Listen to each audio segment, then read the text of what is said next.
உலகத்துல இருக்கிற எந்த கப்பல் கேப்டனும் அதிகமா வெறுக்கிற ஒரு நீர்வழி பாதை எது தெரியுமா?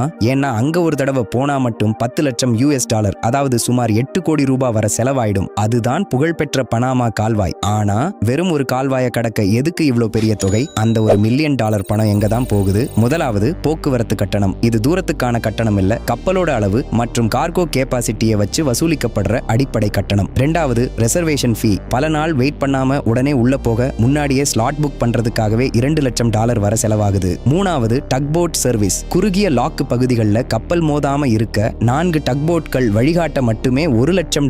நாலாவது லோகோமோட்டிவ்ஸ் மற்றும் லைன் ஹேண்ட்லர்ஸ். கரையிலிருந்து கயிறுகளால கப்பலை பிடிச்சி இழுக்கிற லோகோமோட்டிவ்ஸ் மற்றும் ஆட்களுக்கான கட்டணம் $1 லட்சம். இது போக கியூவில் காத்து நிற்கும் போது எரியிற ஃபியூயல் செலவு தனி. ஆனா இதையெல்லாம் தாண்டி சவுத் அமெரிக்காவை சுத்தி போற பல வார பயணத்தையும் லட்சக்கணக்கான டாலர் எரிபொருளையும் மிச்சப்படுத்த தான் கேப்டன்கள் இந்த காசை கட்டுறாங்க.